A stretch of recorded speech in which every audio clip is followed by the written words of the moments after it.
नमस्कार श्रोते हो. ज्ञानसागर मराठी या यूट्यूब चॅनलमध्ये आपणा सर्वांचं मनपूर्वक स्वागत. आजचा विषय आहे कणिक मळताना कणकीमध्ये आपण हे दोन पदार्थ टाकावेत की जेणेकरून घरामध्ये सकारात्मक ऊर्जा निर्माण होते आणि घरात होत असलेल्या कटकटी, भांडणे, तंटा, एकमेकाविषयी होणारा द्वेष हा ऑटोमॅटिक आपोआप हळूहळू निघून जाईल. खरंच हा उपाय करून बघाच तुम्ही. खूप साधा सोपा उपाय आहे.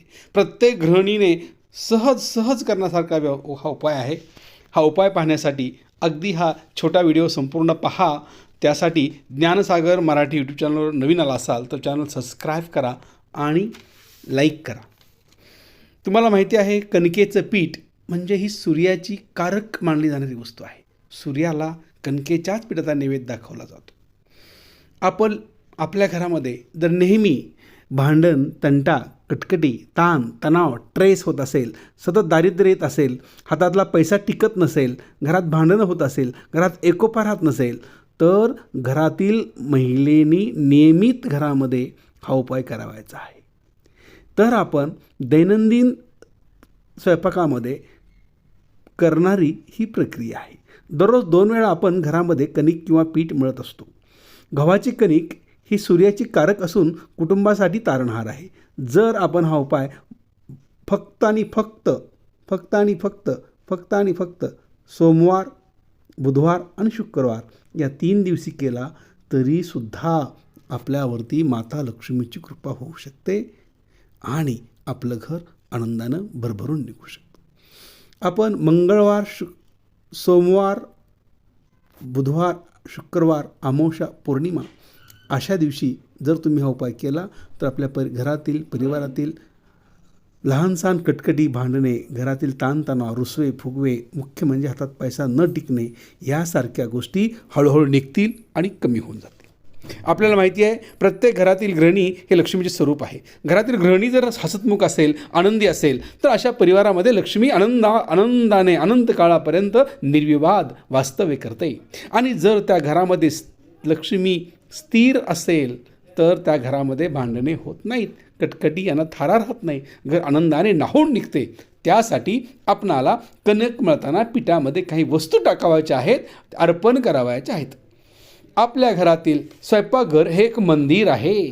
तिथे साक्षात माता अन्नपूर्णा निवास करते आणि म्हणून प्रत्येक घरातील गृहिणीने, स्त्रीने, पुरुषाने स्वयंपाक करताना आपलं चित्त आणि मन स्थिर ठेवावं. मन प्रसन्न आणि जर आपली वृत्ती प्रसन्न असेल, चेहऱ्यावर आनंद असेल, शक्यतो नामस्मरण करत, जप करत, देवाचा धावा करत जर आपण स्वयंपाक बनवला तर त्या स्वयंपाकाला ऑटोमॅटिक सात्विकतेची जोड लागते आणि बनवलेला स्वयंपाक खाल्लेल्या व्यक्तीचं व्यक्तिमत्व हे खुलल्याशिवाय राहत नाही.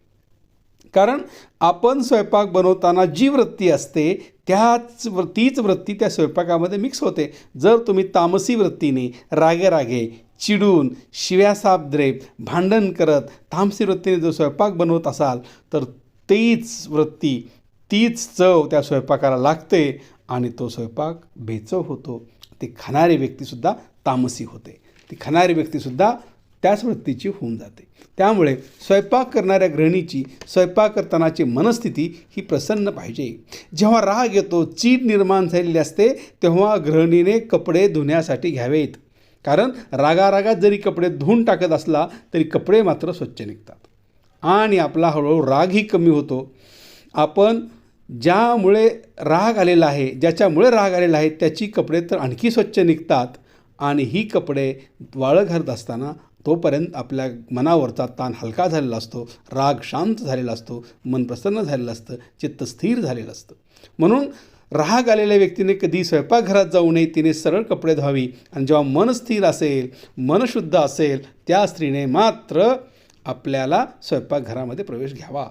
कणिक मळून झाल्यावर त्या कणकीवर गृहिणीने आपल्या बोटाचे ठसे जरूर उमटवावे.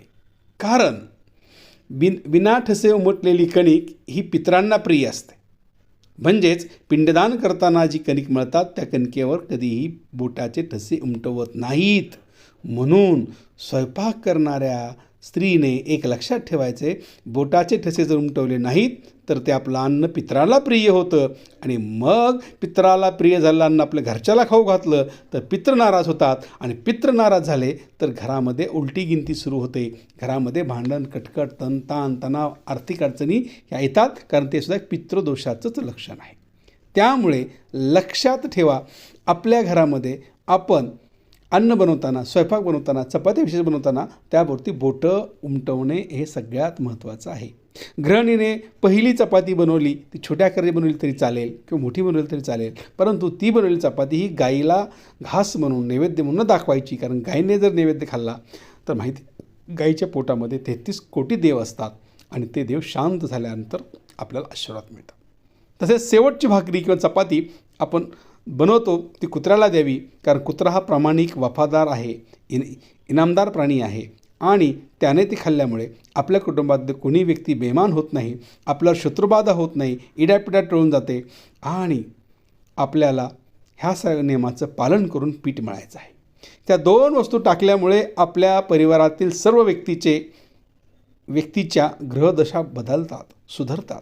विशेषतः चंद्रग्रह आणि शुक्रग्रह मजबूत होतात.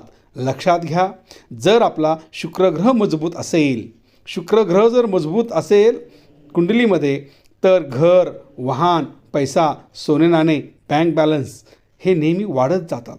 त्यात कधीही कमतरता होत नाही, नेहमी वृद्धी होते. त्यामुळे ज्याच्या कुंडलीमध्ये शुक्रग्रह स्ट्रॉंग आहे, मजबूत आहे, तो व्यक्ती नेहमी धनवान असतो. आणि शुक्राला खुश करत असेल तर तुम्हाला या पद्धतीने तुम्ही नैवेद्य बनवा, चपाती बनवा, भाकरी बनवा. आणि चंद्रग्रह जर मजबूत असेल तर पद, प्रतिष्ठा, पैसा, मान सन्मान, कीर्ती चिरकाल राहते. त्या व्यक्तीचं मन नियंत्रणात राहतं, मनावर ताबा राहतो आणि ज्या व्यक्तीच्या मनावर ताबा आहे तो जग जिंकू शकतो. म्हणूनच म्हणतात, मन जिंकी तो जग जिंकी. आणि मग कणिक मळताना आपण एक काम करायचं आहे, पिठामध्ये थोडंसं तूप व चिमटभर साखर घालायची. कारण तूप आणि साखर ह्या 2 वस्तू लक्ष्मीला अतिप्रिय आहेत, अत्यंत आवडते आहेत.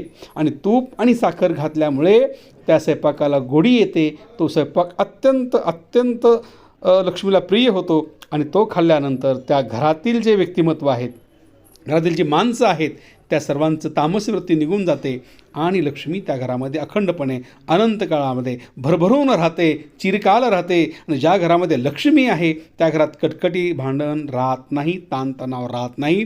अत्यंत सोपा उपाय प्रत्येक गृहिणीने करावा. सोमवार, बुधवार आणि शुक्रवार, अमावस्या, पौर्णिमा या दिवशी जर तुम्ही हा उपाय केला तर साध्या एका चिमटभर साखरेमुळे आणि थोड्याशा तुपामुळे सुद्धा आपल्या घरामध्ये नकारात्मक ऊर्जा निघून जाते, सकारात्मक ऊर्जा येते, पॉझिटिव्ह एनर्जी येते. आणि पॉझिटिव्ह एनर्जी, सकारात्मक ऊर्जा अडलेली कामं पूर्ण करते, तुंबलेली कामं पूर्ण होतात आणि पैसा अडकायला सुरुवात होतो. आणि तो पैसा अडका चिरकाल कायमस्वरूपी आपल्या घरामध्ये टिकून राहतो. त्यामुळे हा उपाय गृहिणींनी नक्की करावा. हा उपाय करून आपण आपल्या कुटुंबामध्ये आनंद निर्माण करावा. कारण घरची स्त्री हीच लक्ष्मी असते आणि लक्ष्मीलाच आपण स्त्रीचं रूप मानतो आणि स्त्रीलाच आपण लक्ष्मीचं रूप मानतो. तेव्हा घरातील मुख्य स्त्री जर सुखी असेल तर कुटुंब सुखी असेल. मुख्य स्त्रीने सुद्धा याचा नक्की विचार करावा आणि घरामध्ये सकारात्मक ऊर्जा निर्माण करावी. भांडण, कटकट, ताणतणाव कमी करावा, जेणेकरून आपण सुद्धा सुखी आणि आनंदात राहू. तर हा उपाय जर तुम्हाला आवडला असेल तर आपण कमेंटमध्ये जय जय स्वामी समर्थ लिहा, जय अन्नपूर्णा लिहा आणि हा व्हिडिओ आपल्या जवळच्या नातेवाईकाला, मित्रांना, मैत्रिणींना शेअर करा. त्यांना ह्या उपायाचा फायदा करा आणि आपण सर्वजण मिळून म्हणूया, अन्नपूर्णा देवी नमो नमः, अन्नपूर्णा देवी नमो नमः, देवी अन्नपूर्णा नमो.